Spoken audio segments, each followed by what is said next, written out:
Hello again. Right, reverb now. Okay. Rex player. Nice, funky loop. That's going in here. And we're going to use just the normal, the tiny bit CAC digital reverb.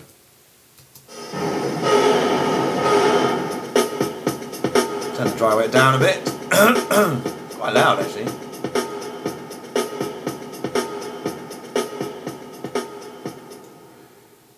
And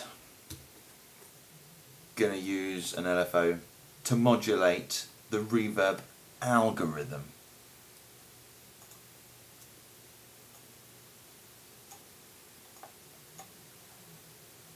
I don't know if maybe some of you know this. I only kind of clocked this recently actually, but I can just kind of do it here like that, which is quite good. But you probably knew that anyway. So, we'll have a sample and hold LFO set to that. And we're going to tell Rotary 1 to modulate the algorithm. I tend to knock off the last two settings because they just don't really do it as well. I think one of them's the gated reverb, one of them's the reverse or something, but they just don't really seem to work as well.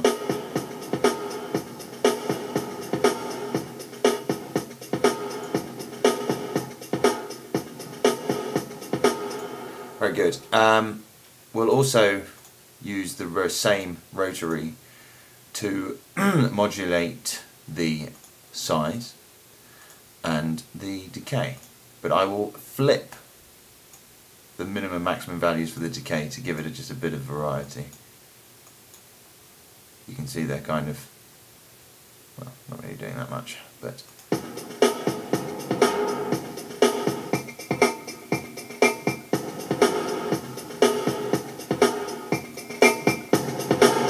what I might just do is just bung a tape compressor in front of it just so that it just brings the pump up a little bit so you can really hear it a bit more.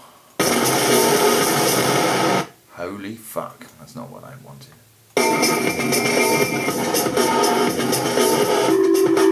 Oh, lovely.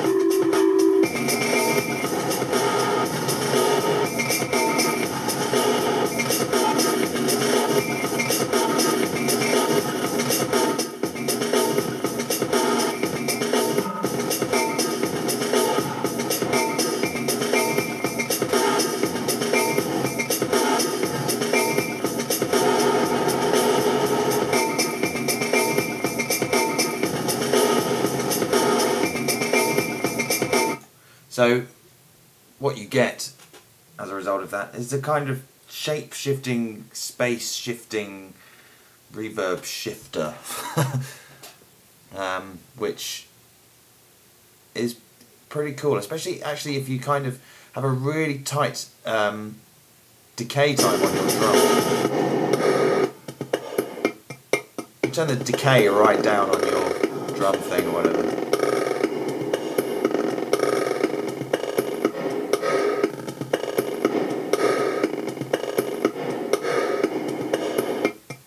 Maybe I might just put that back up to 9.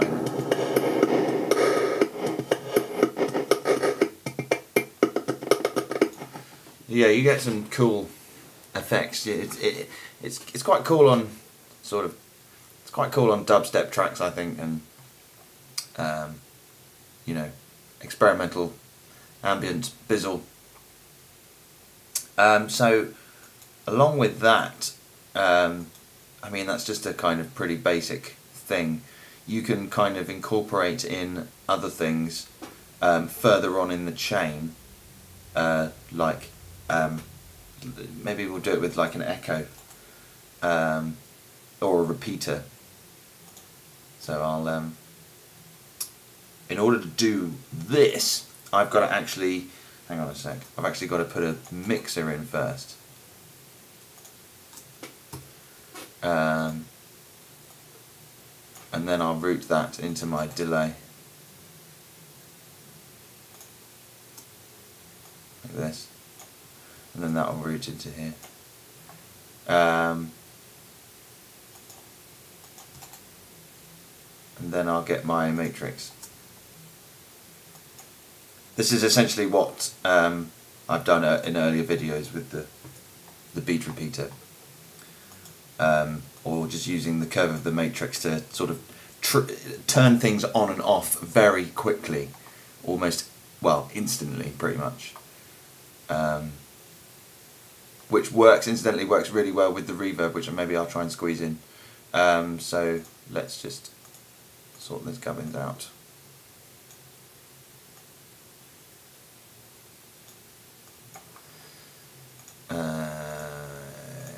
No. Yes.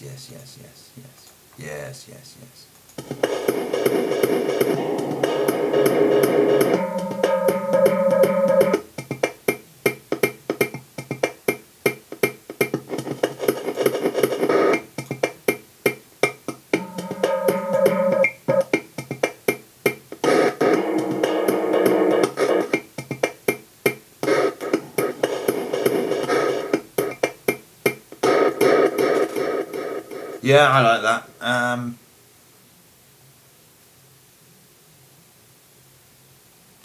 What I'll do as well is use an LFO to modulate the LFO that's modulating the reverb algorithm to get variations in the amount of time that it shifts, or rather the interval in which it shifts. Where did I put it? 3. So yeah, I find that if you kind of put it roughly about 105 to about 50 or 60, that's kind of when you get the best use of the.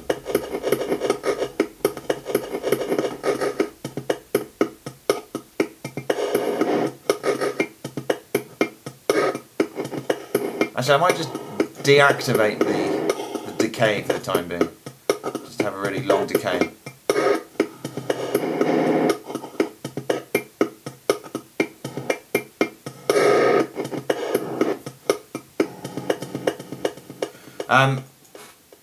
Yeah, what I was just talking earlier on about that, doing that, using the matrix to turn things on suddenly, which is how we've been using our beat repeater. Doing it with a reverb is also pretty cool, because then you can just sort of kill the signal and leave like a this big sort of ringing reverb, which is a pretty cool effect. I just hope I can squeeze it into 10 minutes. So it's just a case of turning just having the same rotary that's doing the volume. Let's turn this off. That's doing the volume on the mixer to do the dry wet of the reverb. There we go. Lovely.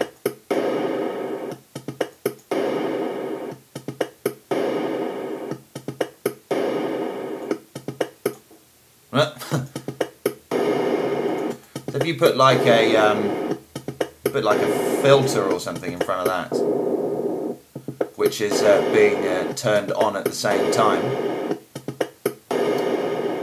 via rotary 2, so I think enable.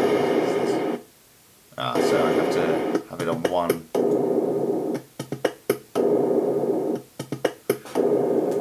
And then you know, get an LFO from somewhere else to modulate the filter. Let's try and do this really quickly. Oh, lovely.